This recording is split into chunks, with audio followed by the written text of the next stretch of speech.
तो आप लोगों का कोई भी डाउट हो, क्वेरी हो, आप लोग उसको चैट में लिखिएगा। Okay fine. और बाकी अगर क्लास वैसे तो बीच में बंद होगी नहीं, उससे पहले मैं आपको इन्फॉर्म कर दूंगा, पर अगर क्लास बीच में बंद हो जाती है तो आपको सेम लिंक पर क्लिक करके ज्वाइन करना है। तो पहले हम लोग डिस्कस करते हैं कि OIR में जो, देखो जिन्होंने OIR की पहली क्लास नहीं देखी उन्हें तो पहले देखनी पड़ेगी, क्योंकि मैं वो उसको दिमाग में रखूंगा कि आपने वो पहले से। 1 मिनट, 1 मिनट कॉल आ रहा है, जरा 1 मिनट रुकना।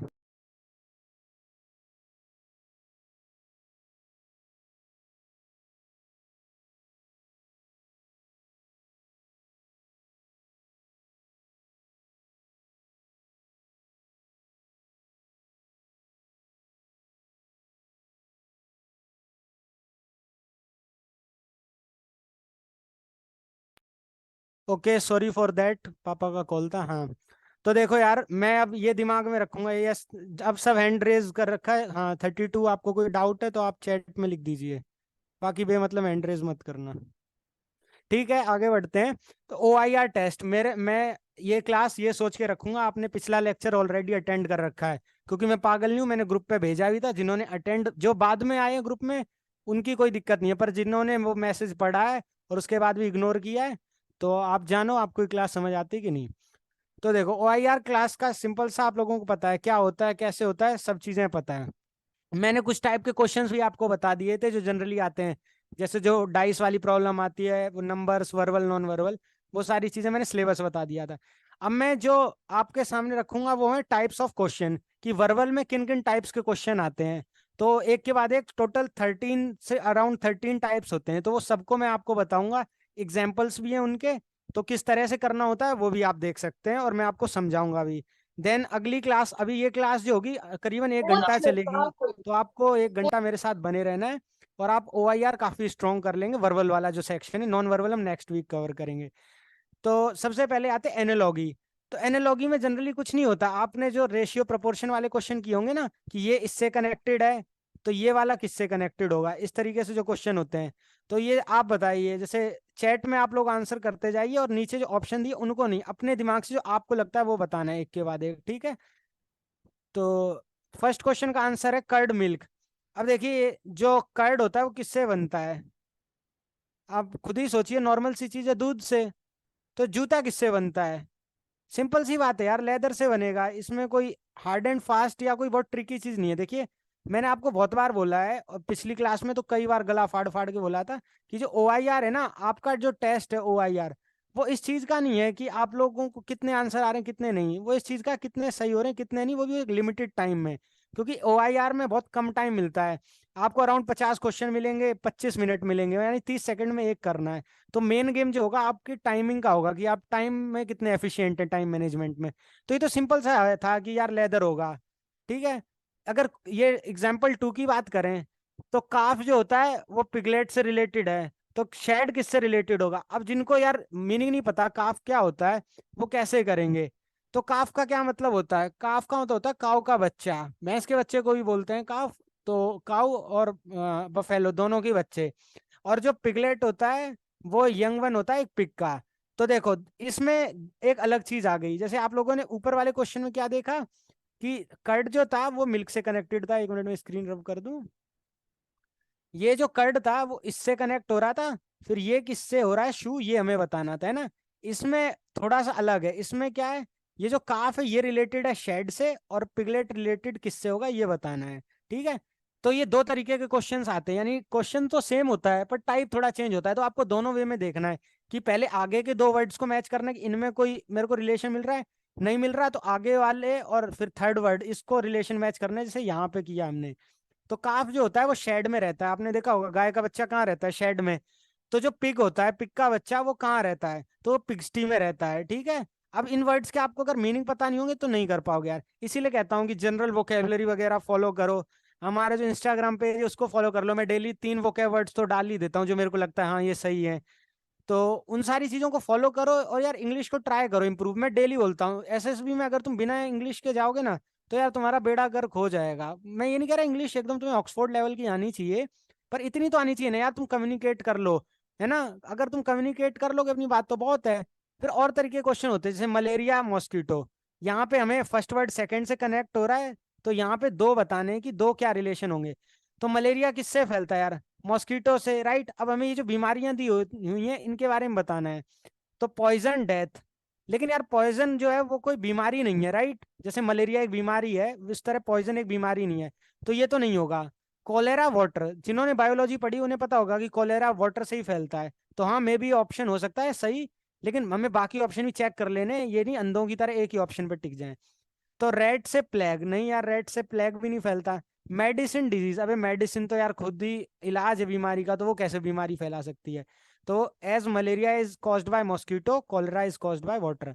तो इसके लिए आपको मैं इंस्टा की आईडी शेयर कर दूंगा, डोंट वरी, ग्रुप पे, और शायद से ग्रुप के डिस्क्रिप्शन में भी होगी। तो देखिए, आपको मलेरिया का पता है कि मच्छर से होता है, तो आपको पता होना चाहिए कोलेरा किससे होता है। और एक जेनरिक नॉलेज है यार, थोड़ा आसपास देश दुनिया की खबर रखो। मैं डेली न्यूज़पेपर भेजता हूँ, उस पे ऊपर ऊपर हेडलाइंस में नजर मार लिया करो। हेडलाइंस आती हैं कि children fell ill of cholera because of dirty water, या टाइफॉइड हो गया खराब पानी से, ये सारी चीजें। इसी टाइप के और एग्जाम्पल्स हैं जिनको मैं आपको ग्रुप पे भेज दूंगा, इन्हें आपको खुद प्रैक्टिस करना है बचे हुए को, क्योंकि सब मैं ही कराऊंगा, फायदा क्या है? फिर अगले टाइप का क्वेश्चन आता है यार, एज वाला।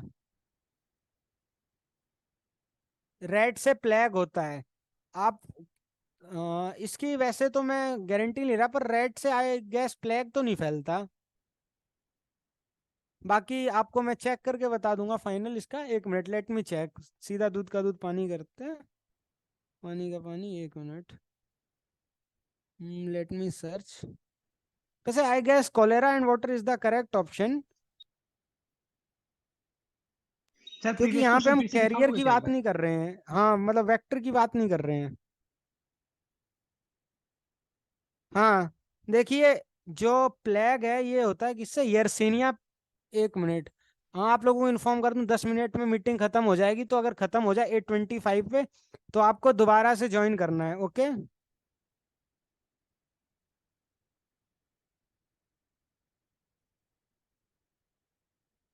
Wait a minute, let me check. Yes, chest number कौन है? हाँ right, 81। Yes you are quite right at this point, कि जो प्लेग है इसके भी यार डिफरेंट टाइप्स हैं। क्योंकि यहाँ पे मैं देख पा रहा हूँ, यहाँ पे बुबोनिक प्लेग, प्लेग लिखा है। और इसका जो कैरियर है वो कहाँ लिखा हुआ है? बेटा मिनट। हाँ यहाँ पे लिखा हुआ है मेमल से फैलता है, जैसे रैबिट्स, हेयर्स, कैट्स। तो यहाँ पे स्पेशली रैबिट, रैट का नाम नहीं आया यार। गूगल मीट पे ले लिया करो क्लास। देखिए गूगल मीट पे क्यों नहीं लेते, क्योंकि ये डॉक्यूमेंट जो शेयर हो रहा है ना सामने, इसमें हमें प्रॉब्लम आती है, इसलिए नहीं लेते हैं, और कोई रीजन नहीं यार गूगल मीट पे ना लेने का। तो यहाँ पे यार ये लिखा है कि स्पेशली रेट से नहीं फैलती है, मैमल से फैलता है प्लेग, ठीक है? और मैमल में यार बहुत सारे आ जाते हैं, तो स्पेशली रेट नहीं है। पर कोलरा के लिए यार वाटर जो है वो स्पेसिफिक है। ना आप एसिड पियोगे तब होगा खराब एसिड पीने से, ना कोई और खराब चीज, आप वाटर जब खराब यूज करोगे उसका, तभी आपको कोलरा होगा। आई होप चेस्ट नंबर 30, कौन, 81। ओके, ये 81 का क्वेश्चन था ना, हाँ तो आई होप आपको आंसर मिल गया होगा कि प्लेग जो है वो मैमल से फैल रहा है, ना कि स्पेसिफिकली रेट से। यहाँ रेट भी एक कैरियर है, पर कॉलरा स्पेसिफिकली वाटर से है। ठीक है, तो यहाँ पे आंसर कोलेरा ही होगा। ओके फाइन, आगे बढ़ते हैं। आगे बात आती है इस टाइप के क्वेश्चन, इसके लिए आपको यार थोड़ा सा कॉपी कलम का इस्तेमाल करना होगा। तो इसके लिए आप लोगों को क्या आनी चाहिए, इक्वेशंस इन वन, ये टू वेरिएबल्स वाला, हाँ। तो इक्वेशंस इन टू वेरिएबल्स आपको सॉल्व करनी आनी चाहिए इस क्वेश्चन के लिए। तो जिनको नहीं आती यार, वैसे तो एट्थ में सबको पढ़ाई जाती है, पर फिर भी जिनको नहीं आती है उनको मैं एक बार थोड़ा सा समझा देता हूँ। जैसे क्वेश्चन लिखा क्या, Rimpy is thrice old age Saroj. अब मान लो जो रिम्पी है वो सरोज से 3 गुना है, तो सरोज अगर एक्स होगी, ठीक है, तो रिम्पी कितनी होगी, 3x हो जाएगी। सबको समझ आ गया? कई बार क्या होता है, लोग रिम्पी को ही ले लेते हैं एक्स, फिर सरोज को 3x थोड़ी लेंगे, फिर x/3 लेंगे। हाँ इसकी रिकॉर्डिंग मिल जाएगी, चेस्ट नंबर 14, कोई दिक्कत नहीं। अरे आवाज तो यार आ रही होगी, आई गेस सबको आवाज आ रही है।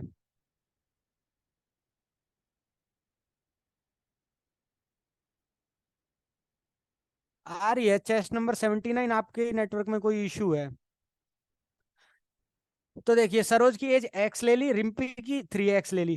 कई बार ये होता है लोग गलत ले लेते हैं, रिम्पी को एक्स ले लेते हैं। अब रिम्पी को आप एक्स ले लोगे, तो एक चीज सोचो कि सरोज को आप क्या लोगे 3x, तो फिर क्या हो गया, सरोज जो हो गई वो रिम्पी से बड़ी हो गई, जबकि रिम्पी बड़ी है ना। तो इसीलिए आप ये सोच लिए छोटा कौन है दोनों में, और जो छोटा हो एक्स उसे ही लेना हमेशा। इससे आपको ये आसानी होगी। नहीं तो आप रिम्पी को एक्स लेके सरोज को XY3 भी ले सकते हो, पर उससे आपको कैलकुलेशन में इश्यूज आएंगे। ठीक है, तो वो मत करना यार, आई गेस। तो ये रही इक्वेशन आपके सामने। फिर आगे क्या लिखी है, आपको हमेशा दो इक्वेशन दी जाएंगी। एक चीज हमेशा याद रखना, मैथमेटिक्स का एक छोटा सा कॉन्सेप्ट है कि आपको जितने वेरिएबल्स दिए जाएंगे उतनी इक्वेशंस दी जाएंगी। ठीक है, तो हमारे पास दो वेरिएबल हैं, एक एक्स है और एक 3x, जो कि हम वाई के इक्वल मान लेते हैं, यानी एक्स और वाई है। तो अब दो वेरिएबल हैं, तो इसको सॉल्व करने के लिए दो इक्वेशन भी तो होनी चाहिए। तो इसीलिए आपको स्टेटमेंट भी दो दी गई हैं। पहले तो आपको एक चीज बता दी, जो वाई है वो है 3x। ठीक है, एक तो ये चीज आपको बता दी गई।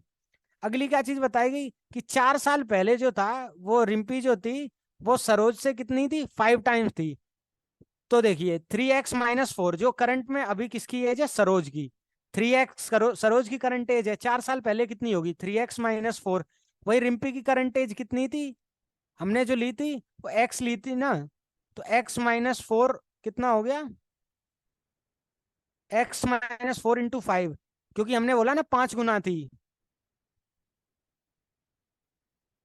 ओके सॉरी, शायद मैंने गलत बोल दिया, उल्टा बोल दिया। 3x जो है वो एज है रिम्पी की। तो रिम्पी की एज 4 साल पहले इतनी थी, 3x-4। और सरोज की जो करंट एज है वो x है, तो वो कितनी थी 4 साल पहले, -4। हमें ये चीज क्वेश्चन में बोल दी कि वो 5 गुना एज थी सरोज से। तो हमने सरोज की एज का 5 गुना किया, हमें रिम्पी की एज मिल गई। अब देखो आपके पास दो इक्वेशंस हो गई थी ना, एक तो ये हो गई थी 3x = y, और एक ये वाली इक्वेशन हो गई थी जिसमें आप इसको y-4 ले सकते हैं और इसको 5x-4 दोनों की इक्वेट कर सकते हैं।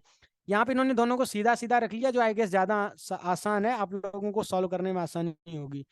तो ये वाला क्वेश्चन आई गेस क्लियर होगा। जिनको क्लियर नहीं है ना, वो लोग एक बार मेरे को मैसेज कर देना। मैं आप या तो आप यूट्यूब पे खुद ही सर्च कर लेना कि how to solve linear equations in 2 variables, आपको ये वाले सारे क्वेश्चन सॉल्व हो जाएंगे। और एनसीईआरटी की 8th क्लास में एक्सरसाइज है, शायद चैप्टर 3 है, वो एक एक्सरसाइज लगा लेना, कुछ आधा घंटा लगेगा, ये सारे क्वेश्चंस आपसे सॉल्व हो जाएंगे। फाइन, ओके आगे बढ़ते हैं यार। ये वो है, मामा के ताऊ के फूफा की बेटी कौन लगी, चाचा के बुआ कौन लगी। ठीक है, ये वाले क्वेश्चन है, यानी ब्लड रिलेशन वाले। तो ब्लड रिलेशन वाले क्वेश्चंस को यार मैं सॉल्व करने के लिए जो पर्सनली यूज करता हूँ, मैं सॉल्व करता हूँ जैसे आप लोगों ने ट्री देखा होगा, फैमिली ट्री। इस तरीके से कुछ होता है, फिर यहाँ पे दो में बट जाता है। ठीक है, मैं इसका यूज करता हूँ, और मैं ही नहीं इनफैक्ट हर बंदा यूज करता है। तो जैसे आपको पहला क्वेश्चन दिया गया कि एक फोटोग्राफ है सामने, जैसे, अच्छा क्लास 10 का है चैप्टर 4। अच्छा तो यार याद नहीं है, okay. Thank you cadet Anand Sharma, chest 12।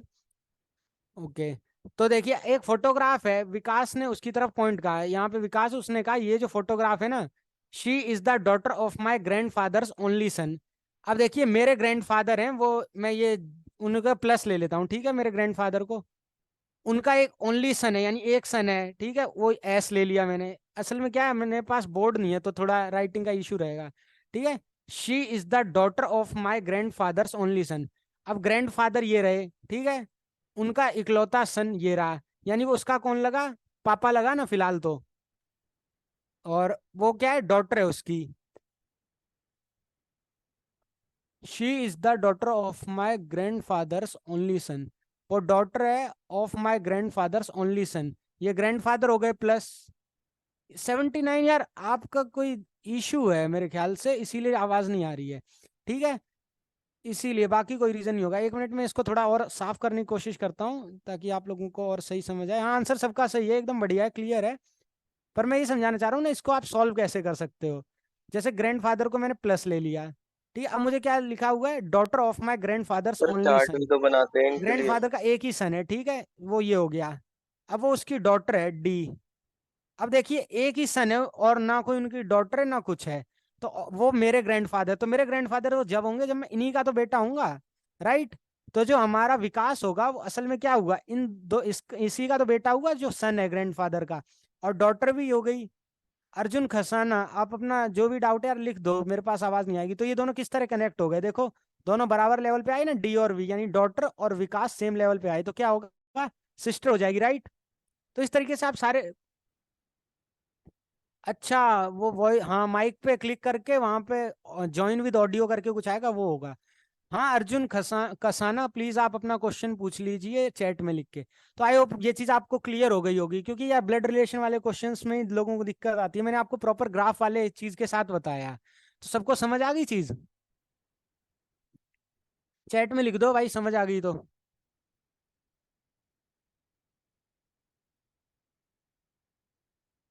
Hello everyone, आवाज आ रही है?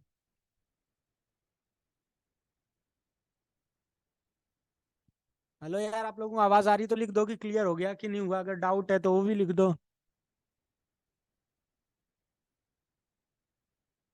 देखो फैमिली ट्री का कॉन्सेप्ट यार, अभी क्लास खत्म होने में 1 मिनट 40 सेकंड है, तो तुम लोग सेम लिंक पे क्लिक करके दोबारा ज्वाइन करना, ठीक है? सेम लिंक पे क्लिक करना, दोबारा ज्वाइन करना। देखो फैमिली ट्री का कॉन्सेप्ट सिंपल सा है। तुम्हें क्या करना है, जो सबसे एल्डर है उसे टॉप पे रख लेना है, फिर उससे छोटा है उसे नीचे रख लेना, उससे छोटा नीचे, और जो दो बराबर लेवल पे उनको बराबर लेवल पे रख के ऐसे साइन मार देना, ताकि तुम्हें पता चल जाए ये भाई बहन है या बराबर लेवल पे कजन्स होंगे। ठीक है? तो मैं दूसरे वाले का भी आपको जल्दी जल्दी बना के दिखा देता हूँ। वैसे तो 1 मिनट बचा है, क्लास खत्म हो जाए, तो मैंने कहा सेम लिंक पे क्लिक करके दोबारा ज्वाइन करना है। ओके? तो माला की तरफ पॉइंट करते हुए काला ने क्या कहा, जैसे ये है के, इसने पॉइंट किया माला की तरफ, तो इसने क्या कहा, देखो 1 मिनट के अंदर क्लास खत्म हो जाएगी, सेम लिंक पे क्लिक करके ज्वाइन करना। तो काला ने माला की तरफ क्या कहा, she is my brothers only sisters daughter. अब काला है, ठीक है, तो उसने क्या कहा, मेरा जो भाई है, यानी देखो सेम लेवल पे ब्रदर्स, उसकी ब्रदर्स ओनली सिस्टर्स डॉटर। अब देखो काला का ब्रदर ये हो गया, उसकी ओनली सिस्टर कौन हो गई, वापस काला हो गई ना, और ये उसकी बेटी है। ठीक है, तो किसकी बेटी होगी अल्टीमेटली, काला की हो गई। तो क्या आंसर हो, ये जो स्क्रीन पे बकवास कर रहा है, मैं तुरंत भाई मीटिंग से निकाल दूंगा, क्योंकि अभी मैं स्क्रीन का यूज कर रहा हूँ। क्यों कर रहे हो? हटाओ स्क्रीन पे जिसने लिखा है। ओके, सो मैं कहाँ समझा रहा था आपको, हाँ, ये चीज मैं आपको दोबारा समझा देता हूँ, कि आप लोग जब भी इस तरीके से एक प्रॉपर चार्ट का यूज करोगे ना फैमिली वाले रिलेशंस में, तो आपका गलत नहीं होगा कभी। वैसे तो आप इसको धीरे धीरे प्रैक्टिस करोगे, आप ये दिमाग में करने लगोगे, पर इनिशियल स्टेजेस के लिए बता रहा हूँ। जैसे मैं दोबारा बोलता हूँ, बताता हूँ आपको, ये वाला जो पॉइंटिंग टू माला, काला सेड, काला जो है वो ये रही, उसने माला की तरफ पॉइंट किया और क्या कहा कि she is my brothers only sisters daughter. अब ये काला है, ठीक है, इसका ब्रदर है कोई, ठीक है, ये रहा बी। अभी क्या लिखा है, माई ब्रदर्स ओनली सिस्टर्स। अब काला का एक ब्रदर है और उस ब्रदर की एक ही सिस्टर है, तो अल्टीमेटली कौन हुई, वो काला ही तो हुई, one and the other thing. है ना, दिल गलती कर बैठा है, गलती कर बैठा है दिल, एक ही बात है ना। तो काला का भाई ये बी हुआ, बी की बहन कौन, काला हुई, और वो इसकी डॉटर है, यानी डी। तो वो काला की क्या हुई, सिंपल सी बात है यार। अब चैट में लिख दो, ये मेरे को नहीं बताना चाहिए, अब तुम यार चैट में लिख दो कि वो काला की क्या हुई। मतलब बताओ काला की क्या हुई, हाँ राइट। ये तो बिल्कुल ऑब्वियस सी चीज है यार, इससे ज्यादा आसान में नहीं समझा सकता।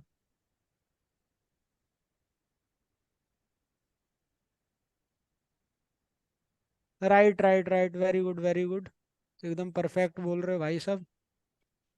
ठीक है, तो ये दो एग्जाम्पल मैंने आपके सहूलियत के लिए करा लिए। बाकी मैं आपको ये पीडीएफ भी भेज दूंगा, प्रैक्टिस कर लेना। हाँ डाउट है, बताओ शुभम क्या डाउट है, आप लिख दीजिए बस।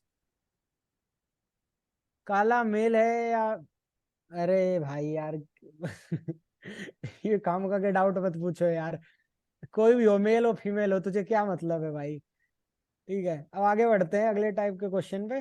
ये जो आपके होते हैं ना, ये कोडिंग डिकोडिंग वाले होते हैं, और इन दिनों तो ये रेयर ही आ रहे हैं, आप लोगों को एसएसबी में देखने को नहीं मिलेंगे। आपको वैसे क्वेश्चन मिलेंगे जैसे आपको वो मैंने ओआईआर के सेट भेजे थे उसमें है। ठीक है अरे कुछ मतलब नहीं है, सुनो। अच्छा पर्सनली था, ध्यान नहीं दिया। हाँ सुनो, कोई बात नहीं, थोड़ी मस्ती चलती है यार क्लास में। तो हम कहाँ, हाँ, ये जो कोडिंग डिकोडिंग वाले हैं, अब क्वेश्चन बहुत कम आते हैं यार, जैसे आते हैं ना वैसे मैंने आप लोगों को ओआईआर जो सेट्स भेजे डिट्टो वैसे ही आते हैं। आप जाओगे एसएसबी में, आप शॉक हो जाओगे कि ये एकदम सेम कैसे हैं। पर देखो मैं बता रहा हूँ, जो मैं मटेरियल भेज रहा हूँ ना, हम आपको ग्रुप पे प्रोवाइड कर रहे हैं, वो बेस्ट में भी बेस्ट मटेरियल है। तो जितना करा रहे उतना आप बस रिलीजियसली फॉलो करो, ये नहीं कि आप ये समझो फ्री का माल है बेकार है। ये समझोगे तो आपका एसएसबी कभी नहीं होने वाला यार। हम जो करा रहे हैं बड़ी मेहनत से करा रहे हैं, तो फॉलो करो। अब आगे बढ़ते हैं। देखो, ये डिकोडिंग कोडिंग वाले पहले आते थे, फिर भी मैं आप लोगों को एक आध जो है वो हल्का फुल्का बता देता हूँ। अब जैसे रिड्यूस है, तो रिड्यूस को आप 56 से कैसे रिलेट करोगे?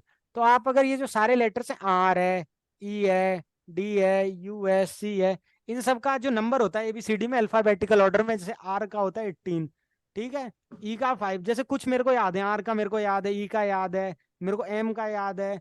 तो ये धीरे धीरे आपको प्रैक्टिस से याद हो जाएंगे। तो याद हो जाए तो बहुत अच्छा, नहीं तो नीचे जो ओआईआर जब आप करोगे ना, तो जो बुकलेट होती है ना आंसर शीट, उस पे आपकी एबीसीडी और 1 2 3 लिखी होती है।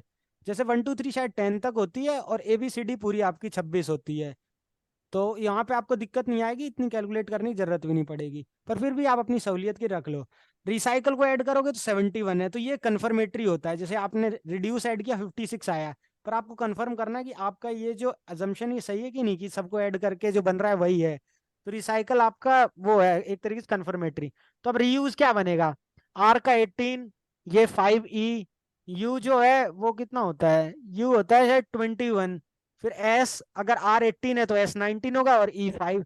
तो 5 एंड 5 10, 10 और 18 और 19 कितना होता है? 19 18 37, 5 42, नहीं 42 नहीं, कितना बना, 47, हाँ 47, और 47 में 21 ऐड कर दो यू का, तो कितना बना 68। तो फाइनल क्या हो जाएगा 2। समझ आ गया? वैसे तो ये कम आता है, इसलिए मैं उतना ध्यान नहीं दे रहा इस टाइप के क्वेश्चन पे। कंफर्मेटरी नहीं बने तो फिर आप कुछ और दिमाग लगाइए कि क्या और हो सकता है। ठीक है, मतलब अगर आपने जो कंफर्मेटरी गलत आ रहा है, तो इसका मतलब जो अजम्पशन लिया वो सही नहीं है, राइट? क्योंकि अगर सही होता है तो यार आपका कंफर्मेटरी भी सही होगा।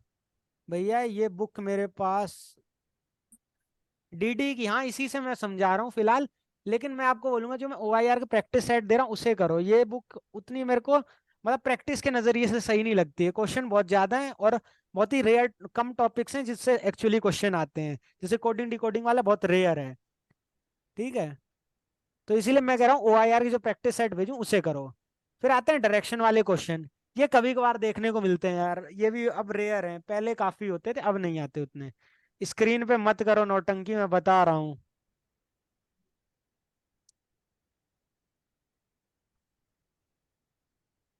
4 डायरेक्शन होती हैं, नॉर्थ, साउथ, वेस्ट, ईस्ट। कल मैंने पूछा था ईस्ट की तरफ फेस करके अगर तुम खड़े हो तो तुम्हारे लेफ्ट में क्या होगा? किसी ने साउथ बोला था, किसी ने क्या, 3 4 ने बोला था। तो याद रखना नॉर्थ होता है। थोड़ी चीजें आप अपने दिमाग से भी देख लो कि आप ईस्ट की तरफ खड़े हो, इसको इमेजिन कर लिया करो, इंडिया को इमेजिन किया करो। जो सारे बंदे हैं ना, वो क्या इमेजिन करते हैं कि इंडिया का मैप है हमारे सामने, वो वहां से वो ईस्ट नॉर्थ वेस्ट इमेजिन करते हैं। तो मैं फैक्ट बता रहा हूँ, ये चीज बहुत कम बंदे बोलते हैं। लेकिन हाँ भाई, जो अपना इंडिया है ना, कुछ ऐसा है, ठीक है।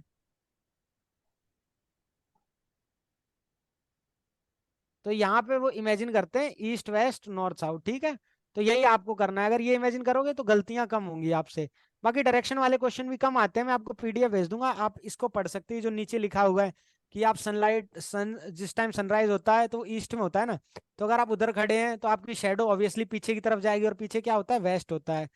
अगर आप सनसेट के टाइम पे हैं तो जो शेडो होगी वो ईस्ट में, जो ऑब्जेक्ट होगा वो ईस्ट में रहेगा हमेशा, जो भी शेडो है, ठीक है। एंड हाँ, ये सारे हैं, तो इनको आप खुद ही प्रैक्टिस कर लेना।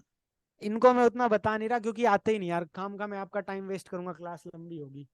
बाकी पीडीएफ आपको ग्रुप में मिल जाएगी, तो आप चाहें तो पढ़ के प्रैक्टिस कर सकते हैं। बाकी इडियम्स फ्रेसेस, हाँ ये थोड़े आ जाते हैं यार, ये कभी कभार मिल जाते हैं, वन और अनदर फॉर्म दिख ही जाते हैं। तो taste of one's own medicine, तो इसके लिए तो यार तुम्हें एनडीए की रिटर्न की इंग्लिश तैयारी करोगे तो उसमें तुम इडियम्स वगैरह पढ़ते हो, तो अपने आप वो तैयार हो जाएंगे, तो उसकी टेंशन ही मत लो। Test of one's own medicine तो यार सबको पता होता है, ये कहीं ना कहीं सुना होता है, टीचर्स बहुत यूज करते हैं। कि तुम जो दूसरों के साथ करते थे ना एक अनप्लीजेंट वे में जैसे ट्रीट, वही तुम्हारे साथ हो गया, तो उसको कहते हैं taste of one's own medicine.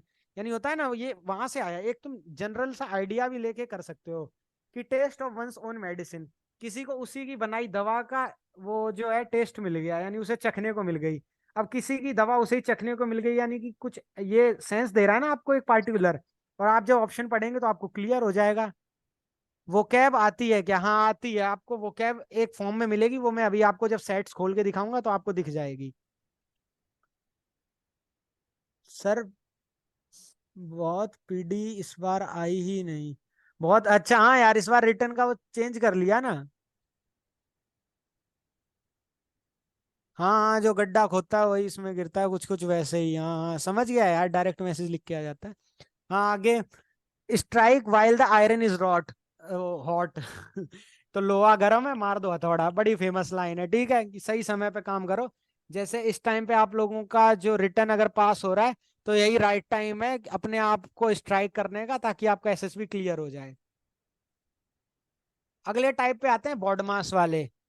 तो बॉडमास वाले क्वेश्चन, पहले तो बॉडमास की फुल फॉर्म बहुत लोगों को नहीं पता होती। बी से होता है ब्रैकेट्स, ओ से होता है ऑफ। ऑफ का मतलब मल्टीप्लाई होता है, बहुत लोगों को नहीं पता होता ऑफ होता ही क्या है। तो ऑफ का मतलब मल्टीप्लाई, डिवीजन का मतलब भी मल्टीप्लीकेशन, और डिवीजन का मतलब भी मल्टीप्लीकेशन, डिवीजन का मतलब डिवीजन, मल्टीप्लीकेशन का मतलब भी मल्टीप्लीकेशन है। अब फोर, ऑफ और एम में फर्क क्या है, ठीक है। तो ऑफ जो होता है ना वो लिखा होता है, जैसे 3/4, जैसे ऐसे लिखा है 3/4 ऑफ 5। तो यानी 5 का 3/4 कितना होगा, तो मल्टीप्लाई करके आंसर आता है। पर वो उसके टुकड़े की बात कर रहा है, ठीक है, 3/4 ऑफ 5 से। जबकि मल्टीप्लाई में आप ये कहते हैं आप हम उसको कितनी बार ऐड कर रहे हैं, जैसे कि 3 को 4 से मल्टीप्लाई करेंगे कितना आएगा, यानी 3 को 4 टाइम्स ऐड करेंगे तब कितना आएगा। तो वही मल्टीप्लीकेशन होता है, एडिशन सब्ट्रैक्शन बताने की जरूरत नहीं। तो ये सीक्वेंस याद रखो।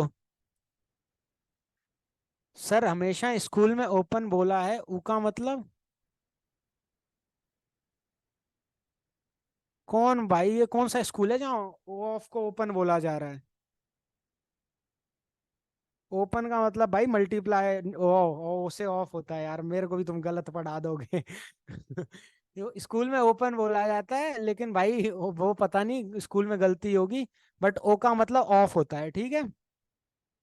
तो मेरे को यार तुम गलत पढ़ा दोगे और कुछ नहीं, टीचर और भूल जाएगा तुम्हारा ये। हाँ तो किस तरीके से सॉल्व करना होता है, तो बड़ा सिंपल है। अगर तुम्हें बॉडमास का रूल याद है ना, बहुत लोग बॉडमास को बदमाश भी कहते हैं, बदमाश। ठीक है, तो बदमाश से याद रख लो। मुझे याद है एक बार भैया मेरे से पूछ रहे बदमाश पता बदमाश। तो मैंने कहा नहीं भैया ये होता क्या, कह रहे अरे तुम गणित पढ़ते तुम्हें बदमाश नहीं पता। तो मैंने कहा नहीं पता, आप ही बताओ। फिर उन्होंने बताया ये BODMAS, मैंने कहा इसको हमारे यहाँ बॉडमास कहते हैं। तो उन्होंने कहा अच्छा अच्छा अंग्रेज वाले चोचले हो तुम। हाँ, मैंने कहा हाँ हमें वैसे ही। तो तुम बदमाश से याद रख सकते हो अगर तुम्हें बॉडमास याद नहीं रहता है, ठीक है। तो कैसे, वो यहाँ पे एक एग्जांपल है सामने। 36 - 12 डिवाइड बाय 4 + 6 +2 × 3। तो इसको सॉल्व कैसे होगा, तो मैंने पहले क्या कहा, बदमाश। बदमाश में पहले क्या आता है, बी। बदमाश छोरा इन दिनों चलता है ना बदमाश, तो ऐसे ही। तो पहले क्या आपको सॉल्व करना है, ब्रैकेट सॉल्व करना है, ठीक है। 1 मिनट में जरा इसको रब कर दूं फिर अच्छी तरह समझाऊं। तो 36 - 12, देखो ब्रैकेट दिखा तो पहले ब्रैकेट सॉल्व होगा। तो ब्रैकेट के अंदर क्या ऑपरेशन है, 36 में 12 माइनस करो तो कितना आता है, बताओ कितना बचेगा, 24। तो ये लिखा आपका 24। फिर इधर ऑफ तो दिया नहीं है, लेकिन इसके बाद क्या दिया, डिवीजन दिया है। मतलब ऑफ नहीं दिया तो ऑफ का फिर कोई काम ही नहीं है, राइट। तो ऑफ को हटा दो। फिर दिया डिवाइड, तो यानी डिवीजन करना है। बदमाश में डी आ गया, ओ तो था ही नहीं, तो 4 से डिवाइड करो 24 को, क्या आएगा 6। तो देखो ये रहा 6। ओके। फिर उसके बाद में अब यहाँ पे क्या दिख रहा है, बदमाश में डी हो गया, फिर एम। अब एम कहाँ दिख रहा है, यहाँ मल्टीप्लीकेशन 2 और 3। तो इसे मल्टीप्लाई कर दो तो 6 आ जाएगा। अब मल्टीप्लीकेशन भी सॉल्व हो गया, सब जगह सिर्फ एडिशन दिख रहा है, तो 6 6 6 18। अगर सब्ट्रैक्शन होता तो वो लास्ट में सॉल्व कर देते, ठीक है। यहाँ पे लिखा है in this type of question a candidate is provided with mathematical symbols followed by a question involving choosing. वही चीज जो मैंने बताई, कुछ अलग नहीं है, ठीक है। फिर अगला आता है, ये जो आपका होता है ना बदमाश से ही रिलेटेड होता है, पर बदमाश की फॉर्म थोड़ी चेंज होती है। होता है क्या है, आपको है ना हर सिंबल का अलग मीनिंग कर देंगे। मल्टीप्लाई को इन्होंने बोल दिया माइनस है, डिवाइड जो है वो प्लस बोल दिया, ठीक है। प्लस जो बोला वो बोला मल्टीप्लाई है। तो ये वाली जो इक्वेशन, इसको बताओ क्या होगा। तो 1 मिनट में रब कर दूं जरा स्क्रीन। ओके। तो अब बताओ ये क्या होगा। तो देखो मल्टीप्लाई का मतलब हमें क्या बोला गया था, माइनस। तो आपको बस इक्वेशन, हाँ एक अलग टाइप का बदमाश कह सकते हैं, राइट। तो 18 × 5, अब मल्टीप्लाई का साइन हमें पहले ही बोला गया कि माइनस का है, ठीक है। तो हम वहां पे मल्टीप्लाई हटा के माइनस, मतलब आपको एक इक्वेशन बनानी है बदमाश फॉर्म में। जैसे बदमाश का ये इन्होंने मेन सिंबल चेंज कर दिए, तो आप इन सिंबल्स को वापस से राइट सिंबल बना के इक्वेशन लिख लो, और फिर बदमाश लगा दो। हाँ right right, chest number 38 exactly. तो मल्टीप्लाई का मुझे माइनस बोला गया, मैंने लिख दिया। डिवाइड का क्या बोला गया, डिवाइड का मतलब है प्लस, तो मैंने +5 लिख दिया। और प्लस का क्या मतलब है, प्लस का मतलब है मल्टीप्लाई, तो मल्टीप्लाई 6। अब बदमाश का रूल लगा दो, 1 मिनट। अब बदमाश का रूल लगा दो कि क्या होगा, 18 - 5 + 5 × 6 है, ठीक है। तो सबसे पहले क्या सॉल्व करेंगे, मल्टीप्लाई सॉल्व करेंगे। देखो जो इक्वेशन हमने बनाई थी वो ये लिखी, इन्होंने भी वही लिखी है। सबसे पहले हम सॉल्व करेंगे मल्टीप्लाई जो है, मल्टीप्लाई सॉल्व किया तो क्या आता है, 6 × 5 = 30, वो ये लिखा देखो 30। उसके बाद में हमें क्या, बदमाश में क्या आता है, BODMA, ए आया, ए क्या होता है, एडिशन। अब -5 + 30 करना है तुम्हें। तो जिन लोगों को नहीं पता उन्हें मैं बता दूं कि जब आप माइनस प्लस आता है ना, तो जो दोनों में बड़ा होता है ना माइनस हो जाता है, इसमें डायरेक्ट माइनस होता है। और जो बड़ा होता है ना प्लस या माइनस में, उसका साइन लग जाता है। जैसे अगर प्लस और माइनस साथ में आए, जैसे यहाँ -5 और +30 आ गए, तो माइनस होगा ऑब्वियसली, पर साइन किसका लगेगा, जो बड़ा है। 30 और +30 और -5 में बड़ा क्या है, तो +30 है ना, तो प्लस का साइन लग जाएगा। अगर दो माइनस माइनस होते हैं तो वहां पे प्लस हो जाता है, यानी और माइनस का साइन लग जाता है आगे, ठीक है। अगर एक प्लस और एक माइनस हो तो वही होता है जो एक माइनस और एक प्लस में होता है, दोनों एक ही चीज है। दो प्लस हो तब तो आप बचपन से करते आ रहे हो, और एक माइनस और दो माइनस हो तो क्या होता है, जैसे -4 हो और -4 हो तो क्या होगा, ऐड हो जाएगा और माइनस का साइन लग जाएगा, तो क्या आएगा आंसर, -8। ओके, अब समझ आ गया होगा सब लोगों को जिनको माइनस प्लस वाला सीन नहीं पता। तो क्या होगा, -25 आ गया, लास्ट में 18 में ऐड कर दो, 43 आंसर सॉल्व हो गया। समझ आ गया सबको। तो बस आपको अपना आंसर मिल गया 43, सी ऑप्शन आपका। फाइन। हाँ, 1 मिनट में जरा मीटिंग का थोड़ा टाइम देख लूं, क्योंकि फिर उस हिसाब से काम करना पड़ता है ना। ओके, बाद में अपने आप टाइमर चलने लगता है। बचपन की याद आ रही है, अरे भाई वो यार सीन ही ऐसा है कुछ। हाँ, ये थोड़े क्वेश्चन आपको देखने को मिल सकते हैं अपने एसएसबी के टाइम पे, कि क्वेश्चन मार्क को कौन सा रिप्लेस करेगा। तो आपको क्या करना है, जो चारों या दो सर्कल दिए हो, एक दिए हो, या हो सकता है एक ही दिया हो आपको एक क्वेश्चन मार्क के साथ, तो इनमें आपको पहले तो रिलेशन निकालना है। कुछ कुछ ऐसा ही काम अभी आप, सॉरी, आपने थोड़ी देर पहले एक और टाइप के क्वेश्चन में किया है, रिलेशन निकालने वाला। 1 मिनट में आपको दिखा रहा देता हूँ कौन सा वाला था। यहाँ पे जो आपने किया था, मैंने बोला ना, पहले इनको ये पता ना कि ये वाला आया कहाँ से, फिर आपको इसको देखना है, और फिर उसी हिसाब से जो इन दोनों पैटर्न फॉलो हो रहा है वही थर्ड वाले में लगा देना है। कुछ कुछ ऐसा ही इसमें भी हो रहा है, ये जो क्वेश्चन है जो मैंने अभी आपको दिखाया। कहाँ गया, नीचे है। देखिए मैं आपको सारे टाइप के क्वेश्चन करा रहा हूँ। मेरा सीधा मानना ये है, जो हमने इनिशिएटिव शुरू किया है, कि भले एसएसबी वाले आपके सामने बकरी रख दें, लेकिन हम आपको शेर के शिकार के लिए तैयार करेंगे, सीधी बात ये है, ठीक है। तो उसी लेवल का आपको धीरे धीरे सब कुछ तैयार कराएंगे, बस आप साथ में बने रहो और अपने दोस्तों के साथ शेयर कर दो यार। जब फ्री चीज है, एकदम सबको फायदा मिल रहा है, हम अपना बेस्ट दे रहे हैं, तो आपको शेयर करने में क्या प्रॉब्लम है। तो इसमें आपको सबसे पहले तो देखना है कि आया कहाँ से। आपको क्वेश्चन मार्क दिया है थर्ड वाले में, तो ट्राई करिए बाकी जो तीन है ना, उन्हीं से आप रिलेशन निकालें फोर्थ वाले का। जैसे अभी मैं देखूं तो 6 4 ऐड किया और उसमें 8 और ऐड कर दिया तो 18 बना। और जब 18 बना, जैसे 6 और 4 को ऐड किया मैंने, ठीक है, फिर मैंने जो आया उसमें 8 ऐड कर दिया, और लास्ट में जो आंसर है उसमें +2 ऐड किया। वही मैं इसमें करके देखता हूँ, 9 में 7 ऐड किया, कितना बनता है, 16। 16 में मैंने 8 ऐड किया, कितना बना, 24। और फिर मैंने 24 में +2 किया तो 26 बन गया। तो वही चीज हम इसमें करेंगे, 6 में हमने 5 ऐड किया, 11 बना। 11 में हम 12 ऐड करें तो 23 बनेगा, और 23 में 2 ऐड करें तो कितना आएगा, 25। देखो नीचे दिया हुआ है, यानी कि हमारा करेक्ट आंसर आ गया, यानी 25 आएगा। समझ गए। अब कुछ कुछ ऐसा ही इनमें करना है। तो देखो जब आप धीरे धीरे क्वेश्चन प्रैक्टिस करोगे तो आपको पता चल जाएंगे कि अलग अलग टाइप के पैटर्न, कि स्क्वायर वाले पैटर्न भी होते हैं, क्यूब वाले भी होते हैं, फिर स्क्वायर -1 होता है, क्यूब -1 वाला पैटर्न भी होता है। तो ये सब प्रैक्टिस से आएगा, और प्रैक्टिस के लिए क्या करना पड़ेगा, सेट्स लगाने पड़ेंगे, एक्सक्यूजेस नहीं देने पड़ेंगे, ठीक है। जो काम दिया जाए उसको करना सीख लो तो आप लोगों का एसएसबी निकल जाएगा। नहीं तो हमें कोई दिक्कत नहीं है, बहुत बंदे पढ़ते हैं, आप अकेले नहीं हो। आप जाओगे, जिनका अगलों का एसएसबी आने वाला होगा वो ज्वाइन करेंगे, वो भी चल जाएंगे, फिर आएंगे। टीचर्स की लाइफ बड़ी सॉर्टेड होती है, स्टूडेंट आते हैं चले जाते हैं, उन्हें बस अपना बेस्ट देना होता है। बाकी स्टूडेंट पे डिपेंड करता है कि उसको क्या करना है। तो आगे बात करते हैं, 3 और 2 से रिलेशन है 13 का। तो क्या रिलेशन हो सकता है, सोचो। 3 को 2 में ऐड करो, मल्टीप्लाई करो, डिवाइड करो, या फिर जिनका दिमाग, जिन्होंने प्रैक्टिस कर रखी वो सीधा समझ जाएंगे कि इधर मैं 3 का स्क्वायर लू लूँ इधर मैं 2 का स्क्वायर ले लूँ और दोनों को ऐड कर दूँ, तो कितना होता है 9 + 4, सीधा 13 बन गया। वही मैं 4 और 8 के स्क्वायर में करूँ, इसका स्क्वायर 64, इसका 16, ऐड किया 80 बन गया। वही मैं 1 और 5 के में करूँ तो 5 का 25 होता है और 1 का 1 होता है, कितना आ जाएगा 26 आ जाएगा। देखो ये रहा आंसर आपका 26। बस कितना सिंपल सा है, सॉर्टेड सा। आ गया समझ में सबको? सभी को समझ आ गया? चैट में लिख दिया करो यार, हाय हेलो, आ गया नहीं आ गया, मुझे भी तो पता चल जाए।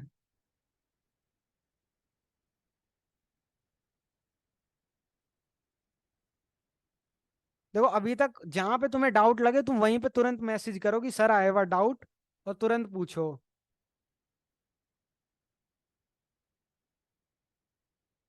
आ गया, बढ़िया है बढ़िया बढ़िया है भाई, समझ आ गया तुम लोग, बढ़िया मामला हो पीछे है।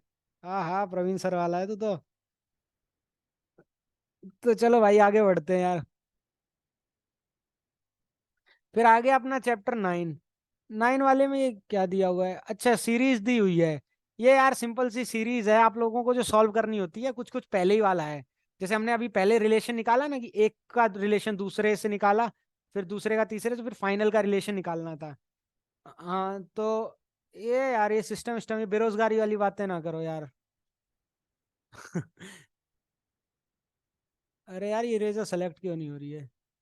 हाँ यार, प्रवीण सर कैलकुलस के किंग है, मैं उन्हीं की वीडियोस शेयर किया करूंगा कैलकुलस के लिए। मंडे से रिटर्न की गाइडेंस मिलेगी, ठीक है? तो अभी अभी OIR चल रहा है, ओ भाई ओ रिटर्न पे बाद में फोकस कर लेना, रिजल्ट आन दो, अभी SSB देखो। ठीक है, कॉन्फिडेंट रहो, रिटर्न निकलेगा। Series with a constant difference, अब अलग अलग तरीके की सीरीज होती हैं। जैसे आपको क्या करना होता है सीरीज में, कि आपको जैसे हाँ कॉमन डिफरेंस वाला वही AP GP, ये सारे आपने रिटर्न की तैयारी के टाइम पे पढ़ा होगा, देखा होगा, सुना होगा। तो वही यहाँ पे करना होता है, पर यहाँ पे जरूरी नहीं आपको AP मिले GP मिले, आपको अलग अलग टाइप की सीरीज मिल सकती हैं। तो यहाँ पे सिंपल है, पहला तो है कॉमन कांस्टेंट डिफरेंस होता है, और कांस्टेंट डिफरेंस वाली सीरीज को हम बोलते हैं AP। ठीक है, एरिथमेटिक प्रोग्रेशन। जिन्होंने 11th क्लास पढ़ी या एनडीए की तैयारी की उन सबको मालूम होगा। तो आप देखोगे 1 में हम 4 ऐड करेंगे तब 5 मिलेगा, फिर 5 में फिर हम 4 ऐड करेंगे तब 9 मिलेगा, फिर 9 में 4 ऐड करेंगे 13। तो ऑब्वियसली अगले नंबर के लिए हमें 13 में 4 ऐड करना पड़ेगा, जो कि किसके इक्वल होता है, 17 के होता है। तो बस अपना करेक्ट आंसर 17 है, वो ये दिया हुआ है देखो नीचे। बढ़िया, आगे बढ़ते हैं। Series with an increasing difference. ये जो इंक्रीजिंग डिफरेंस वाला होता है इसमें भी सिंपल सा ही है, बस इसमें ये होता है पहले 1 ऐड होता है, फिर 2, फिर 3, यानी एक तरीके से नेचुरल नंबर्स ऐड हो रहे हैं। आपको ये कोई AP नहीं है, लेकिन आप लोगों को मैंने कहा ना जरूरी नहीं AP GP मिले, अलग अलग टाइप की सीरीज मिल सकती हैं। तो मैंने 1 में 1 ऐड किया तो 2 आया, 2 में मैंने 2 ऐड किया 4 आया, फिर 4 में 3 ऐड किया 7 आया, 7 में 4 ऐड किया 11, फिर 5 ऐड किया 16, फिर 16 में 6 ऐड करूंगा तभी तो आएगा। तो क्या आएगा 22। Very good, chest number 82, very good, बढ़िया। सीरीज विद डिक्रीजिंग डिफरेंस, तो यार जिस तरीके से इंक्रीजिंग होता है वैसे ही डिक्रीजिंग होता है। तो ये रहा डिक्रीजिंग में, बस वही होगा कि तुमने इंक्रीजिंग में कर लिया, जैसे ये इंक्रीजिंग डिफरेंस था, डिक्रीजिंग में क्या होगा, -1 होगा, फिर -2 हो जाएगा, फिर -3 होगा, ऐसे होता चला जाएगा। ये रहा उसका एग्जाम्पल। 16 में पहले 5 माइनस हुआ, फिर 4 माइनस हुआ, फिर 3 माइनस हुआ, फिर 2, अब 1 माइनस कर दें तो कितना लास्ट में 1 आएगा। ये रहा अपना 1, simple sorted. Squares and cubes, इसमें आपको एक पार्टिकुलर सीरीज फॉलो होती है जो कि बड़ी सिंपल सी, स्क्वायर आप इस नंबर्स का स्क्वायर करते हैं सीरीज मिलती है। जैसे 1 का स्क्वायर 9 किया, फिर 2 का नहीं किया हमने, 3 का किया, याद रखना 3 का। अब 3 के बाद 4 का भी किया 5। आपने देखा एक चीज, ऑड नंबर्स का स्क्वायर हो रहा है, सिर्फ ऑड नंबर्स का। तो 7 के बाद कौन सा ऑड नंबर आता है, क्योंकि यहाँ 7 का स्क्वायर लिखा है, राइट। 9 आता है, तो 9 का कितना होगा 81। तो ये लिखा आपका, बढ़िया। समझ रहे हो धीरे धीरे, बढ़िया। OIR के लिए तैयार हो रहे हो देखो। अभी मैं आप लोगों की जो क्लास है थोड़ी और एक्सटेंड कर दूंगा, क्योंकि यार मैं सोच रहा हूँ सेट्स वगैरह भी थोड़ा बहुत डिस्कस कर लूँ, तो ये ताकि आप प्रैक्टिस सेट्स लगा सको। ठीक है, कॉम्बिनेशन ऑफ डिफरेंट ऑपरेशन, अलग अलग ऑपरेशन हो सकते हैं, मतलब जरूरी नहीं है एक ही हो। ठीक है, जैसे इसमें क्या हुआ, पहले आप दो चीज समझ सकते हो। पहले तो इसमें 1 को 3 से मल्टीप्लाई, 1 को हमने 3 से मल्टीप्लाई किया 3 आया, फिर 3 को मैंने 2 से किया, फिर मैंने डिवाइड कर दिया, फिर मैंने मल्टीप्लाई किया 3 से, फिर मैंने 3 ऐड किया, फिर मैंने 3 से डिवाइड कर दिया, फिर मैंने 3 से मल्टीप्लाई कर दिया। समझे? एक चीज देखी आप लोगों ने, ये पार्टिकुलर पैटर्न, मैंने आंसर पढ़ा भी नहीं तब भी मुझे समझ आ गया कि हाँ ये पैटर्न चल रहा है। शुरू में मैंने प्लस देखा कि 1 में 2 ऐड होके 3 आ रहा है, फिर 3 में ऐड होके 6 आ रहा है, पर जैसे ही मैंने 2 देखा तो मेरे दिमाग में तुरंत से स्ट्राइक किया, ये तो ये डिवाइड मल्टीप्लाई खेल रहे हैं। ठीक है, कि 1 को 3 से किया, फिर 3 को 2 से कर दिया, फिर मैंने डिवाइड कर दिया वापस से, फिर मैंने मल्टीप्लाई कर दिया 3 से, फिर मैंने ऐड कर दिया, फिर मैंने डिवाइड किया 3 से, मतलब डिवाइड मल्टीप्लाई खेल रहे हैं। तो ये आप अगर ध्यान से देखोगे तो ये पूरा सोल्यूशन लिखा है, आप लोग पढ़ भी सकते हैं, बाकी मैंने आपको समझा दिया, सिंपल सा है, और आप लोगों को मिल भी जाएगी पीडीएफ, तो कोई दिक्कत नहीं। बाकी ये लिखा मिसलेनियस सीरीज, इनमें एक पार्टिकुलर पैटर्न फॉलो ना हो, कुछ भी हो रहा हो, मतलब पैटर्न तो फॉलो होगा, बस आपको उसको समझने में दिक्कत आएगी। जैसे यहाँ पे है कि बीच में अचानक से उठा लिया इन्होंने 3, उसका स्क्वायर कर दिया, फिर 5 का स्क्वायर कर दिया, फिर 7 का स्क्वायर किया, और फिर सीधा 11 पे पहुंच गए। अब आप लोगों को लग रहा होगा यार यहाँ तो ना ऑड नंबर है ना इवन है, पर जिन्होंने प्राइम नंबर कंपोजिट नंबर पढ़े हैं उन होशियारों को तो मैं तुरंत दिख गया होगा, अरे ये तो प्राइम नंबर्स हैं सारे। ठीक है, तो अगला कौन सा आएगा? 1 घंटा।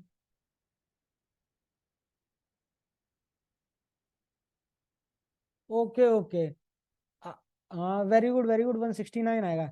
देखो यार मैं इसलिए क्लास की कह रहा हूँ क्योंकि एक हफ्ते तक पोस्टपोन हो जाएगी, उससे अच्छा ही है ना कि मैं तुम्हें समझा दूं अभी कि कैसे सेट्स लगाने, कैस किस टाइप के क्वेश्चन वो तुम्हें समझा ही रहा हूँ। बाकी तुम OIR की जो क्लास है मैंने पिछले हफ्ते ली थी उसको देख लेना, उसमें मैंने सारे जो सेट्स के क्वेश्चन होते हैं टाइप्स वो करा दिए थे, तो उसको यार देखना तुम लोग जरूर याद से, मैं लिंक भेज दूंगा ग्रुप पे फिर से। फिर ये मैं पीडीएफ भेज दूंगा, आप लोग बाद में प्रैक्टिस ही कर सकते हैं। अब थोड़ी जल्दी जल्दी क्लास चलेगी क्योंकि टाइम भी होने वाला है, और थोड़े वो फुद्दू फुद्दू से क्वेश्चन बचे हैं, ठीक है, अब कोई तगड़े क्वेश्चन नहीं है। हाँ लीव कर सकते हो, कोई दिक्कत नहीं है, बीच में अगर क्लास है आपकी रिटर्न की या जो भी, प्रतीक सर मैं नहीं जानता कौन है। Find the odd one out, सबसे सिंपल सबसे आसान, आपको बस एक चीज समझनी पड़ेगी कि यहाँ पे अजीब चीज क्या है, 3 चीजों में कुछ रिलेशन होगा और एक वो रिलेशन फिट नहीं हो रही होगी। तो माइक्रोब, माइक्रोफिल्म, माइक्रोफोन, माइक्रोस्कोप। अब कुछ कहेंगे सब में तो माइक्रो आ रहा है, राइट, अभी ऊपर वाला कर रहे हैं 1, ठीक है, सब में माइक्रो आ रहा है, सब तो सेम है, अरे भाई आप पूरा मतलब तो पढ़ लो। माइक्रोफिल्म मुर्दा चीज, माइक्रोफोन मुर्दा चीज, माइक्रोस्कोप मुर्दा चीज, अकेला माइक्रोब ये जो जिंदा है। ठीक है, तो बायोलॉजी वालों, तुमने इतनी तो बायोलॉजी पढ़ी है, तुम्हें पता हो माइक्रोब जिंदा होता है मुर्दा होता है। ठीक है, अच्छा अन अकेडमी के ज्योग्राफी के टीचर हैं, तो रिटर्न के लिए ज्योग्राफी पढ़ रहे हो आप या आप आर्ट्स वाले स्टूडेंट हो? Find the odd word from the given alternatives. तो गिवन ऑल्टरनेटिव्स में ऑड वन क्या होगा? लाइट है, वेव है, हीट है, साउंड है। तो जो लाइट कह रहे हैं उन्हें मैं एक चीज बता दूं यार, देखो लाइट भी एक एनर्जी है, हीट भी एनर्जी है, साउंड भी एनर्जी है। वेव जो है ये एनर्जी नहीं होती यार। ठीक है, बी राइट राइट, वेव जो होती है जिन्होंने फिजिक्स पढ़ी होगी उन्हें पता होगा, वेव जो होती है वो मतलब exactly a form of energy नहीं है। ओके, वेव एनर्जी होती है पर फॉर्म ऑफ एनर्जी नहीं है, तो बस वेव आंसर हो जाएगा। ऑड वन आउट तो सबसे सिंपल है। फिर एक है, आपको एक प्रॉपर वर्ड चूज करना है इस तरीके से, जैसे आपने बचपन में भी किए होंगे फिल इन द ब्लैंक्स, या शायद बोर्ड्स के पेपर में जब वो अनसीन पैसेज आते हैं उसमें भी इस टाइप के क्वेश्चन देखने को मिल जाते हैं कि grapes in the vineyard were dash enough to be picked. अब ग्रेप्स की बात हो रही है तो, और पिक्ड का मतलब होता है तोड़ना। तो ग्रेप्स जो होते हैं वो कब तोड़े जाते हैं, मुझे बस इतना बता दो, जब पक जाएं या जब मतलब वो मैच्योर हो जाएं। ठीक है, अब गुड तो नहीं बोलोगे, good enough to be picked, क्योंकि बहुत बंदे भाई अंग्रेजी के शौकीन होते हैं ना, यूज करते रहते हैं वर्ड कि it's good enough bro, it's not good enough, ये ऐसे यूज करते रहते हैं ना, तो उनको भाई हाँ वही वही ग्रोन नहीं यार, ग्रोन नहीं होगा देखो, वो हाँ यही 82 ही होगा जो यूज करता होगा कुछ इनफ वाला। तो देखो गुड तो नहीं होगा यहाँ पे, क्योंकि वो जो ग्रेप्स हैं वो सारे ही सही हैं। ग्रोन, ग्रोन भी नहीं होगा, देखो तुम्हें ना सबसे सही वर्ड चूज करना है, सही तो सभी लग रहे हैं, राइप और मैच्योर। मैच्योर भाई मैं यहाँ पे नहीं बता रहा था आपको, मैं ये बता रहा था मैच्योर हो जाए नहीं बड़े हो जाए, पर जो एग्जैक्ट वर्ड यूज होता है फ्रूट्स के लिए जब वो मैच्योर हो जाते हैं होता है राइप। तो ये आपको पता होना चाहिए, कहते हैं ना कि मैंगोज आर राइप, इस तरीके से बोला जाता है, आप लोगों ने क्लास किताबों में ही पढ़ा होगा कि जो इथाइलिन वाला वो होता है प्लांट हार्मोन, वो इसी के लिए होता है कि वो राइपनिंग ऑफ फ्रूट्स में हेल्प करता है। हाँ यस, रिपन मैंगोज, यही चीज। तो जो एग्जैक्ट वर्ड होगा राइप होगा। देखो शब्द जो होंगे वो सारे ही सही लग रहे हैं, पर बेस्ट वर्ड कौन सा है? तो वो होता है मैच्योर्ड, मैच्योर्ड फ्रूट्स जो होते हैं उन्हें राइप कहा जाता है, तो इसीलिए मैच्योर भी नहीं आएगा, राइप आएगा। जब बेस्ट वर्ड दिया तो उसका यूज करेंगे ना। अब अगला question, the boy is small dash small to be playing cricket. अब लड़का है वो क्रिकेट खेल रहा है, तो वो क्या हो सकता है? Very small, highly small, too small, still small. देखिए स्टिल तो नहीं होगा, हाईली भी नहीं हो सकता, हाईली स्मॉल क्या है, वेरी स्मॉल हो सकता है या टू स्मॉल हो सकता है, ठीक है। तो यहाँ पे आप लोगों को आई होप पता होगा कि यार इंग्लिश में कुछ शब्द होते हैं जिनको हम यूज करते हैं एज एडजेक्टिव, ठीक है। तो उन अगर लोगों को पता है आप लोगों को तो बहुत अच्छी बात है, आप इसका आंसर तुरंत टू लिख देंगे, वेरी गुड। जिन्होंने टू बोला बढ़िया है। बाकी यार देखो अब क्लास 10 मिनट में खत्म हो जाएगी और ये अपना लास्ट के चार, हाँ इस टाइप के OIR में क्वेश्चन आपको जरूर देखने को मिलेगा। मतलब ये तो ये समझ लो अभी तक जो क्वेश्चन कराए उनमें शायद एक आध मिस भी हो जाए, ये मिस नहीं होगा OIR से, तुम्हें पक्का देखने को मिलेगा, तो इसको देख लो। तो मैं एक बार ये जरा क्लियर कर दूं फिर क्वेश्चन पढ़ देता हूँ तुम्हारे लिए। फिर मैं आसान तरीका भी बता, हाँ आसान है लेकिन ये जरूर देखने को मिलता है।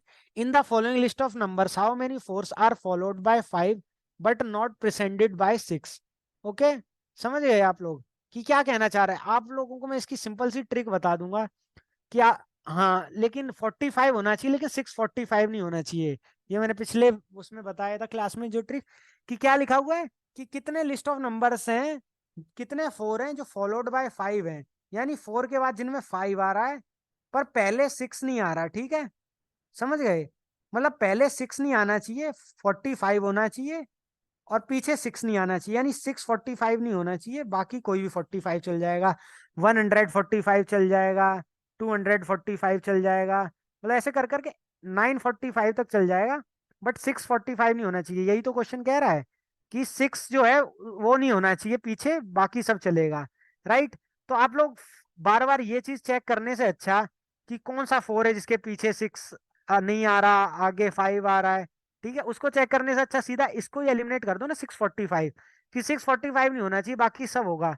बात समझ आई? पहले तो ये बताओ ये बात मेरी क्लियर हुई कि नहीं, ये बात क्लियर हुई कि नहीं, बस इतना बताओ। कि तुम्हें है ना जब क्वेश्चन बोल रहा है कि 4 जो है वो 5 जो है 4 के बाद आना चाहिए, ठीक है, इतना मैंने लिख लिया, पर 6 पीछे नहीं होना चाहिए, यानी मैं 3 डिजिट्स देखता हूँ, ये जो है 3 3 डिजिट्स के ग्रुप में देखता हूँ सबको, जहां पे 645 है उसको नहीं देखना है, बाकी सारे 45 काउंट करने, 145, 245 से लेकर 945 तक। हाँ मतलब सबको क्लियर है, बढ़िया बात है, गुड। जिनको क्लियर नहीं वो पिछली क्लास देख लेना, एकदम डिटेल में ये बात और अच्छी तरह समझाई है। तो देखो अब गिनते हैं, 931, 145, देखो यहाँ पे एक दिख गया हमें 145, यानी एक हो गया है, ठीक है, वेरी गुड। उसके बाद आगे बढ़ते हैं, यहाँ कहीं और 45 दिखे, देखो ये 45 दिखा पर इसके आगे 6 आ गया और 645 अपने को लेना ही नहीं है, तो ये तो जाए भाड़ में।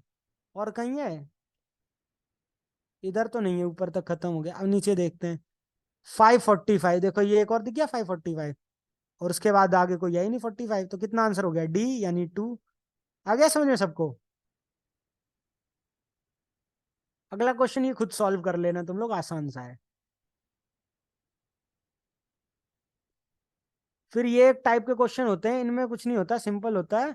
इनमें आपको वो नहीं होता है, आप लोगों ने लाइन वगैरह बनाई होगी कभी स्कूल में, जब वो प्लेज होती थी, जो भी असेंबली होती थी उसमें, तो उसमें ही है क्वेश्चन कि इस टाइप के क्वेश्चन को सॉल्व करने का बड़ा सिंपल सा तरीका है कि आप एक लाइन ही इमेजिन कर लो, या जिन लोगों ने एपीजीपी और बाइनोमियल थ्योरम वाला क्वेश्चन किया वो डायरेक्ट फॉर्मूला मारते हैं इसमें, ठीक है।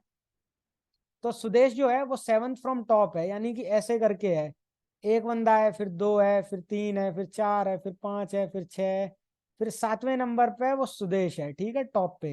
ये रहा अपना सुदेश। और 28 फ्रॉम बॉटम है, मतलब इसके नीचे 27 बंदे और हैं, ठीक है, 27 बंदे इसके नीचे हैं, क्योंकि नीचे से कितना 28वां। ओके, ऊपर से कौन से नंबर पे था, 7th, यानी इसके ऊपर कितने बंदे थे, 6। तो अब बस टोटल कितने बंदे होंगे, 6 ऊपर हो गए, 27 नीचे हो गए और बीच में एक हो गया, सबको ऐड कर दो, कितना होगा, ऑब्वियसली 6 एक 7, 27 और 7 34। इन्होंने देखो क्या तरीका किया, टोटल जो थे वो 7 + 28 -1 ऐड कर दिया, पर मैंने आपको बता दिया ये आया कहाँ से, किस तरीके से आया। बात को समझे?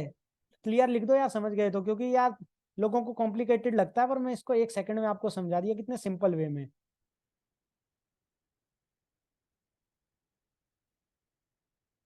क्लियर है, बढ़िया बढ़िया बढ़िया भाई। ठीक है चलो समझ आ गया। अब अगला क्वेश्चन, ये शॉर्टर टॉलर वाला तुम अपने हिसाब से खुद करना, ये तुम्हारा होमवर्क है। अब ये लास्ट टाइप का क्वेश्चन है, ठीक है, इसको जरा समझ लेते हैं।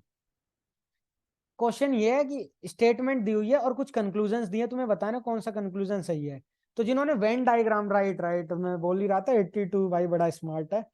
तो इसमें वेन डायग्राम का यूज होगा। अब जिन्हें पता नहीं वेन डायग्राम क्या होता है, उन्हें मैं बता दूं कि ये सर्कल्स और रेक्टेंगल से बनने वाला एक डायग्राम होता है, जिससे हम इस टाइप के क्वेश्चन सॉल्व करते हैं, जिसमें ऑल डॉग्स आर बुल्स, मतलब इस टाइप का क्वेश्चन आता है कि कुछ ऐसे हैं कुछ ऐसे नहीं है, कुछ जो है वो सबके सब ये हैं, इस टाइप के क्वेश्चन आते हैं। तो उनमें हम वेन डायग्राम यूज करते हैं। जिन्होंने पीसीएम लिए उन्होंने 11th के सेट चैप्टर में पढ़ा होगा, और जिन्होंने एनडीए का पेपर दिया उन्हें भाई सेट चैप्टर तो उन्होंने भी किया होगा, क्योंकि स्कोरिंग चैप्टर है, तो उन्हें मालूम होगा। तो हमें क्या बोला गया, सारे डॉग्स जो हैं वो एसेज हैं, यानी कि खच्चर हैं, ठीक है। तो ये रहा सारे, ये डॉग्स में मान लेता हूँ, ठीक है, डॉग्स का सर्कल, ये सारे खच्चर हैं यानी ए। अब सारे जो खच्चर हैं वो सारे बुल्स हैं, यानी एक और सर्कल बन जाएगा, जो कि हो गया बी का। तो ये बुल्स हैं, इनमें ये खच्चर हैं, और लास्ट में ये डॉग्स हैं। तो अब यहाँ पे हमें 4 स्टेटमेंट दी हुई है। Some dogs are not bulls. अब ये लिखा है कुछ कुत्ते बुल्स नहीं है। अबे सारे कुत्ते तो बुल के अंदर आ रहे हैं, मतलब सारे ही कुत्ते बुल हैं, ठीक है। तो ये पहली स्टेटमेंट तो रॉन्ग हो गई। सम बुल्स आर डॉग्स, इन्होंने कहा सम बुल्स आर डॉग्स, पर सारे के सारे, इन्होंने तो कहा कुछ ही है, पर ऐसा थोड़ी है। अरे नहीं, इनका मतलब है सम बुल्स आर डॉग्स, हाँ ये वाली ठीक है स्टेटमेंट, कि कुछ जो बुल्स हैं वो डॉग्स हैं, राइट, ये स्टेटमेंट सही है। और देखते हैं, मतलब अभी सारे को ट्राई कर रहे हैं, फिर बेस्ट वाले को निकालेंगे। ऑल बुल्स आर डॉग्स, नहीं यार, सारे बुल्स जो हैं वो डॉग नहीं है, ठीक है, सारे डॉग्स बुल्स हैं, पर सारे बुल्स डॉग्स नहीं है। ऑल डॉग्स आर बुल्स, हाँ ये सही बात है कि सारे डॉग्स जो हैं बुल्स हैं। तो इन दोनों की देखो ये बना हुआ है, और इस बात से सीधी सीधी बात है कि जो 2 और 4 है वो सही है। दो स्टेटमेंट सही है, 2 और 4। आप लोग पता है क्या सोच रहे थे, कोई एक ही करेक्ट होगी। तो आप लोग जो है, इससे पता चलता है कि आप लोगों ने ध्यान नहीं दिया है। जब मैंने कहा 2 जो है वो भी सही है, तो आप लोगों ने किसी ने ध्यान ही नहीं दिया, किसी ने बोला ही नहीं बी। सबकी नजर गई, अच्छा एक ही है, किसी ने दिमाग लगाया कि यार ये दूसरा भी तो हो रहा है। दिमाग लगाना था ना, दूसरा भी तो हो रहा है। तो वेन डायग्राम यूज करना है, यानी सर्कल्स बनाते जाओ, आंसर सॉल्व होगा। अब ये वाला क्वेश्चन है, इसको भी मैं एक बार करके दिखा देता हूँ। इसमें क्या है, सम डॉग्स आर एसेज, ठीक है। तो मैं ये डॉग्स जो है इसको बना लेता हूँ। अब इन्होंने सम कहा है, ऊपर वाले में क्या था, ऑल था। अब ऑल के अंदर तो सर्कल के अंदर सर्कल आएगा, पर सम में क्या होगा, 2 सर्कल बनेंगे, कि कुछ हैं, सारे नहीं है कुछ हैं। तो 2 सर्कल इस तरीके से बन गए, तो 2 सर्कल बन गए, सम डॉग्स आर एसेज। तो ये डी वाला है, ये ए वाला है, और यहाँ देखो बीच में ये जो है, ये दिखा रहा है कि कुछ जो डॉग्स हैं। 1 मिनट में कलर चेंज कर देता हूँ, 2 मिनट में मीटिंग एंड हो जाएगी। तो तुम लोग पहले ये बताओ कि हाँ, मीटिंग को, अगली मीटिंग को शुरू करूँ या नहीं दोबारा से। चैट में लिखो कि तुम लोगों को सेट्स जानने हैं, सॉल्व कैसे करना है या नहीं, और डाउट्स क्लियर करवाने अपने सेट्स के। तो तुम यस लिख दो, जल्दी करो, जल्दी, 2 मिनट है तब। तो फिर कल नहीं होगी, अब नेक्स्ट वीक ही होगी OIR की क्लास।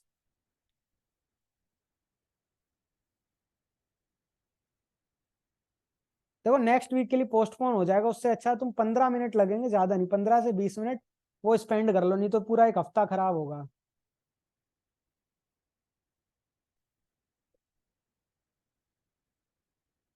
देखो जो लोग चाहते हैं भाई क्लास को मैं आगे कंटिन्यू करूं दोबारा से, वो एक बार हैंड रेज कर दो, सिंपल सा है।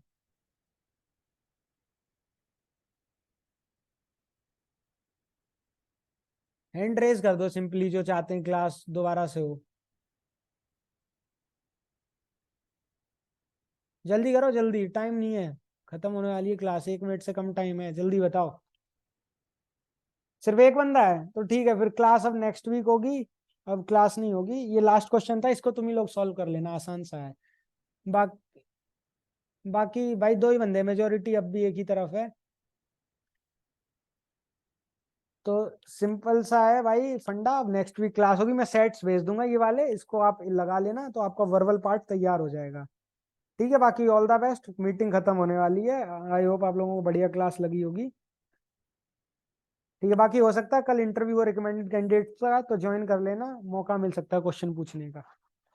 ठीक है, गुड नाइट भाइयों, खत्म है क्लास अब, टाइम ही ओवर हो गया। Good night everyone.